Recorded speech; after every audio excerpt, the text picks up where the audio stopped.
வெளியூர் பயணமா? ரிசர்வேஷன் கிடைக்கலையா? படிக்கட்டு ஏறி இறங்க ரொம்ப சிரமமா இருக்கா? டிராப் டாக்ஸி புக் பண்ணுங்க. ஒரு வழி கட்டணம் மட்டுமே. டிராப் டாக்ஸி எங்கும் எப்போதும். 5 వందే భారత్ ట్రైన్లు మన తెలంగాణకు వచ్చాయి. ఇటీవల 2 అమృత్ భారత్ రైళ్లు మన తెలంగాణ నుంచి వెళ్తా ఉన్నాయి. మరి ఇప్పటికే 900 కిలోమీటర్ల న్యూ రైల్ ట్రాక్ నిర్మాణం పూర్తయింది తెలంగాణలో. గత 14 సంవత్సరాలుగా 7 హై స్పీడ్ రైల్ కారిడార్ ప్రకటిస్తే అందులో 3 మన హైదరాబాద్ కేంద్రంగా ఈరోజు రావడం నిజంగా తెలంగాణ ప్రజలు నరేంద్ర మోడీ గారికి, రైల్వే శాఖ మంత్రికి మరి కృతజ్ఞతలు తెలియజేస్తున్నాననే విషయాన్ని మనం చేస్తున్నాను. హైదరాబాద్ నగరం నుంచే ప్రారంభమయ్యేటువంటి Hyderabad Pune, Hyderabad Bengaluru, Hyderabad Chennai 3 high speed rail elevated corridors ఇవి మన హైదరాబాద్లో రాబోతున్నాయి. పూణే హైదరాబాద్ నుంచి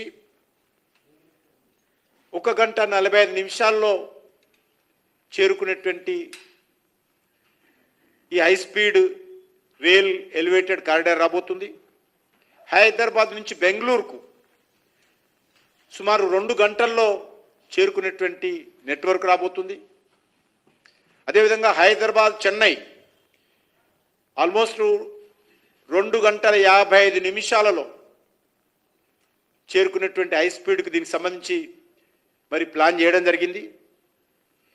ఈ యొక్క హై స్పీడ్ ఎలివేటెడ్ కారిడార్ ఏదైతే ఉన్నదో ఇది ఒక దిక్కు మహారాష్ట్ర, మరొక దిక్కు కర్ణాటక, ఆంధ్రప్రదేశ్, తమిళనాడు రాష్ట్రాలతో మరి ప్రజల రాకపోకలకు మరింత మేలు చేకూర్చేటువంటి ఈ యొక్క గ్రోత్ కనెక్టర్స్ ఏదైతే ఉన్నదో మరి ఈ నగరాల మధ్యలో గ్రోత్ కనెక్టర్స్ ఏదైతే ఉన్నదో అది సుమారు 5,50,000 కోట్ల రూపాయలతోటి ఈ 3 high speed rail elevated corridors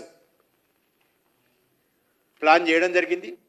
ప్రిన్సిపల్గా బడ్జెట్లో కేంద్ర ప్రభుత్వము దీనికి ప్రకటించింది.